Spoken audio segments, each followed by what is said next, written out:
Welcome back to the Green Beans Go channel. It's your host, me, here for our weekly video where we take some underdogs in football for Saturday and Sunday, college football and the NFL. This is a contest that I'm doing with another YouTuber. He goes by the name of The Scoreboard Don't Lie. Make sure you check out his weekly video for his picks.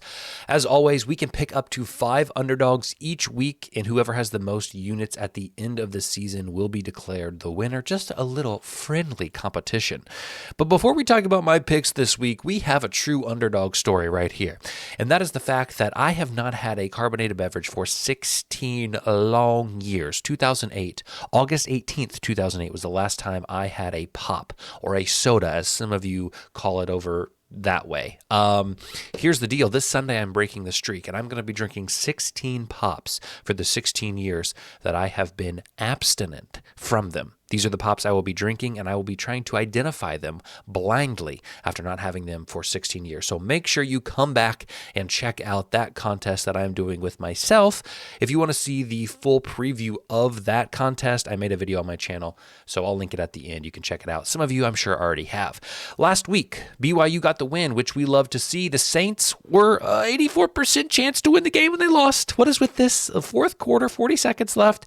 2 weeks in a row now, our team has had almost a 90% chance to win the game and then loses. So that was tough. Vikings win, even though they looked pretty bad late in the game. Titans got the win at plus 100, and the Bills looked awful, lost to the Ravens. So overall, a positive week, and we'll take that every day of the week. 14-8 versus the spread. Are we as a conglomerate? He did not have a pick last week, and I respect that. I actually went to his video recently, looked at the comments. A lot of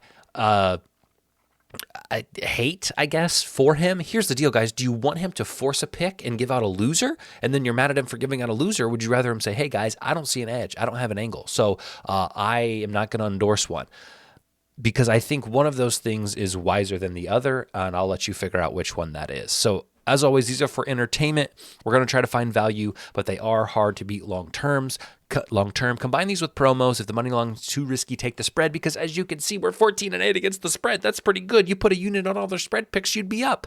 I don't know how much, but you could figure it out. Probably about 5 units. So that is good. Here's my short list for college football this week. Texas Tech versus Arizona. I'm going to tell you that it is a little bit concerning that Texas Tech will not likely be able to keep up offensively. Okay, that is what really scares me in this one.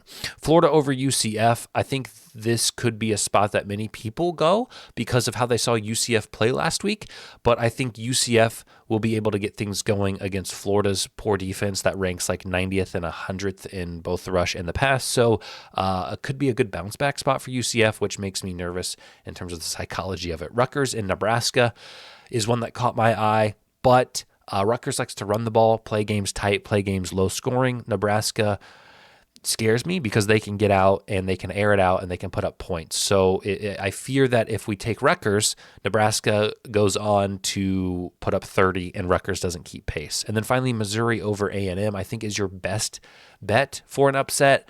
But again, I didn't do a ton of research into this because I got a little overwhelmed after looking at these 3 shortlist plays and deciding that none of them should be an official play, that I said, you know what, I don't want to force Missouri just because it's the last one on my list. So all of that to say, I do not have an official college football play this week. And this will be the first week that I don't have a college football play.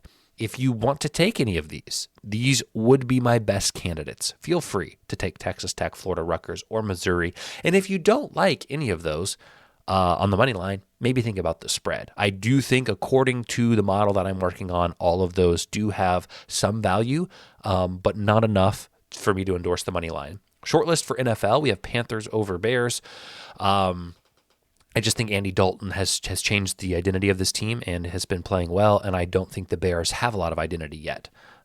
Dolphins over Patriots, just an awful game. Actually, I hate myself for even mentioning that I would bet on that game in any fashion, but there it is. Texans and Bills makes me a little nervous. Again, Bills could be in a bounce back spot after the Ravens. I think that'll be a great game, and the value is not quite there. Plus 100 is the best line you can get for the Texans, and then Cowboys over Steelers. So I will tell you, we have 2 official plays this week, and it's going to be Panthers plus 175, and yes, we're back to the Cowboys, who have hurt us so deeply and dearly in the prior weeks, 126. I ultimately think that if the Panthers are able to stop the run, which they haven't necessarily proven they can do, but I'm going to rely on them to stop the run. And I think they can put up points on this defense. I know that the Bears defense is good, and especially their pass defense, but I think they are going to be able to move the ball, keep it close, and I like their number at plus 175. Would I play it at plus 125? Probably not. Okay, so that's where the number plays in a little bit. As for the Dallas Cowboys, a little bit of a longer week, having played on Thursday. We saw the Steelers get manipulated. We hadn't seen their defense struggle at all. And this last week against the Colts, their defense struggled. And I think the Cowboys have maybe not performed offensively the greatest that they could, but I think they have on paper a better team than the Colts. So I think they should be able to do similar things, what the Colts did to the Steelers. And I think that we did see Justin Fields play incredibly well, exceptionally well.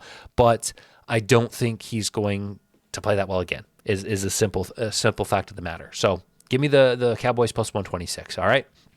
Those are the official plays. That's what we will go ahead and lock in for week 5. And short and sweet today.